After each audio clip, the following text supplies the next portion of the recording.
सुप्रभात। कक्षा 10 की प्रिय छात्राओं, ये हिंदी विषय की कक्षा है और हिंदी विषय में हम लोग हिंदी गद्य की विधाओं का अध्ययन कर रहे हैं। अब तक हम लोग निबंध, कहानी, लघु कथा, भेंट वार्ता और उपन्यास का अध्ययन कर चुके हैं। आगे हम लोग आलोचना, जो गद्य की एक प्रमुख विधा है, उसका अध्ययन, आलोचना, नाटक, एकांकी, जीवन और आत्मकथा, आज इनका अध्ययन करेंगे और आगे इनसे संबंधित प्रश्नों को देंगे। देखिए, आलोचना का अर्थ है, शाब्दिक अर्थ है किसी पदार्थ, तथ्य आदि का परख सही रूप से या करना या उसे भली प्रकार से देखना।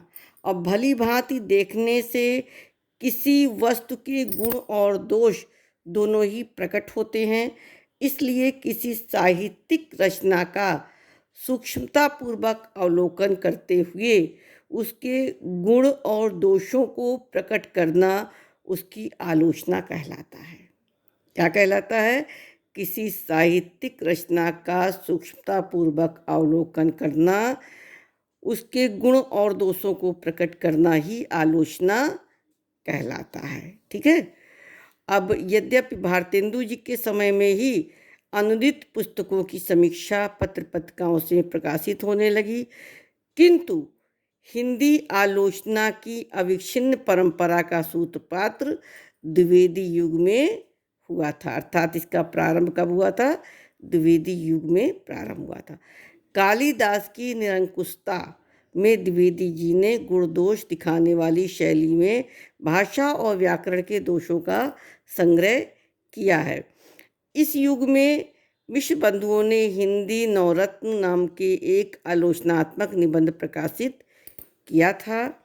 आचार्य रामचंद्र शुक्ल ने हिंदी के युगदृष्टा आलोचक रहे हैं। आचार्य रामचंद्र शुक्ल हिंदी के युगदृष्टा आलोचक रहे हैं और शुक्ल जी ने साहित्य के सभी अंगों को सैद्धांतिक विवेचना करके एक संपूर्ण साहित्य शास्त्र का निर्माण किया। बाबू श्याम सुंदर दास ने अपनी पुस्तक साहित्य आलोचन में साहित्य सिद्धांतों का और पद्मलाल पुन्नालाल बख्शी ने विश्व साहित्य में विश्व के साहित्य, मुख्यतः अंग्रेजी साहित्य का गंभीर विवेचन किया।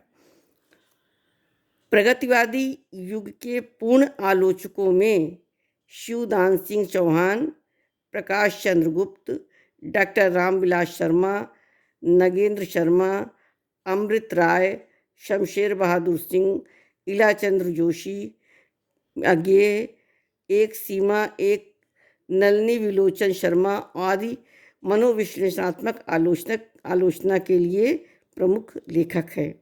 आधुनिक साहित्य और नई कविता के आलोचकों में doctor Indranath Madan, doctor Namvar Singh, doctor Jagdish गुप्त, लक्ष्मीकांत वर्मा आदि के नाम विशेष महत्वपूर्ण हैं। तो बच्चों, आलोचना क्या है?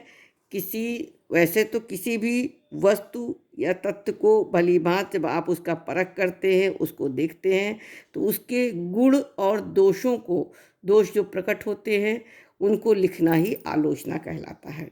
और साहित्य की रचना का सूक्ष्मतापूर्वक जो अवलोकन होता है, उसके बाद उनके गुण और दोषों को प्रकट करना ही साहित्य में आलोचना है। ये आलोचना विधा है। दूसरा हमारा इसका है नाटक आप लोग सभी देखते हो, सभी को इस बारे में पता है। तो साहित्य में क्या है? रंगमंच पर अभिनय द्वारा प्रस्तुत करने की दृष्टि से लिखी गई तथा पात्रों एवं संवादों पर आधारित एक से अधिक अंकों वाली दृश्यात्मक साहित्यिक रचना को नाटक कहते हैं, जो एक से अधिक दृश्य दिखाए। नाटक वस्तुतः रूपक का एक भेद है और नट से संबंध होने के कारण इसे नाटक कहते हैं। नाटक में ऐतिहासिक पात्र विशेष की शारीरिक और मानसिक अवस्था का अनुकरण किया जाता है। आज नाटक शब्द अंग्रेजी ड्रामा या प्ले का पर्याय बन गया है। हिंदी में मौलिक नाटकों का आरंभ भारतेंदु हरिश्चंद्र से माना जाता है। द्विवेदी युग में इसका अधिक विकास नहीं हुआ। छायावाद युग में जयशंकर प्रसाद ने ऐतिहासिक नाटकों के विकास में महत्वपूर्ण योगदान दिया। छायावादोत्तर युग में लक्ष्मी नारायण मिश्र, उदय शंकर भट्ट, उपेंद्र नाथ अश्क, सेठ गोविंदास, डॉक्टर राम कुमार वर्मा, जगदीश माथुर, मोहन राकेश आदि ने इस विधा को विकसित करने का प्रयास किया। ये नाटक है। एकांकी क्या है? नाटक का एक महत्वपूर्ण रूप एकांकी भी है। एकांकी किसी एक महत्वपूर्ण घटना, परिस्थिति या समस्या का आधार बनाकर लिखा जाता है और उसकी समाप्ति एक ही अंक में एक घटना के चरम क्षणों में मूर्त होने पर कर दी जाती। आप लोगों ने अपने 9th में दीपदान नए मेहमान नाटक पढ़ा है। हिंदी में एकांकी नाटकों का विकास छायावादी युग से माना जाता है। सामान्यतः श्रेष्ठ नाटककारों ने ही श्रेष्ठ एकांकी की भी रचना की है। इसमें डॉक्टर राम कुमार वर्मा का दीपदान जो आपके कोर्स में था, रेशमी टाई और उपेंद्र नाथ उसका तौलिया और अंधी गली प्रमुख एकांकी माने गए हैं। ठीक, इसके बाद तीसरा आपकी जो गद्य विधा आज की है, चौथी, वो है जीवनी। ये साहित्य की एक महत्वपूर्ण विधा है। मैंने आप लोगों को 9th में पढ़ाया है जीवनी। जीवनी क्या है? किसी लेखक या व्यक्ति विशेष के जीवन के बारे में जन्म से मृत्यु तक का जो वर्णन होता है वो जीवनी होती है। अब आपकी जो विधा है उसमें देखिए, ये साहित्य की महत्वपूर्ण विधा है जिसमें किसी महापुरुष या विख्यात व्यक्ति के जीवन की घटनाओं, उसके कार्यकलापों और अन्य गुणों का आत्मीयता, औपचारिकता तथा गंभीरता से व्यवस्थित रूप में वर्णन किया जाता है। इसमें व्यक्ति विशेष के जीवन की छोटी से छोटी बात और बड़ी से बड़ी बात इस प्रकार से वर्णन किया जाता है कि पाठक उसके अंतरंग जीवन से परिचित ही नहीं होता बल्कि तादात्म्य भी स्थापित कर लेता है। जीवनीकार जीवनी में प्रायः उन स्थलों पर विशेष बल देता है जिनके द्वारा पाठक प्रेरणा ग्रहण कर अपने जीवन को अधिक उन्नतशील बना सके। और जो जीवनी लेखक हैं, जीवनी साहित्य को समृद्ध बनाने वाले लेखक हैं गुलाब राय, रामनाथ सुमन, डॉक्टर रामविलास शर्मा और अमृत राय। ये प्रमुख जीवनीकार लेखक हैं। जीवनी किसी अन्य महापुरुष या विख्यात पुरुष के बारे में लिखा जाता है।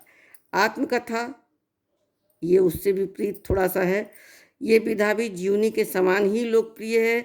इसका लेखक स्वयं अपने जीवन की कथा को पाठकों के समक्ष, देखिए जीवनी में किसी अन्य महापुरुष या विख्यात व्यक्ति के बारे में होता है, लेकिन जो आत्मकथा है इसमें लेखक अपने जीवन की कथा को पाठकों के समक्ष आत्मीयता के साथ रखता है और ये संस्मरणात्मक होता है। लेखक अपनी जीवनी की विभिन्न परिस्थितियों और दिशाओं में अपने मानसिक और भावात्मक विकास की कहानी कहता है।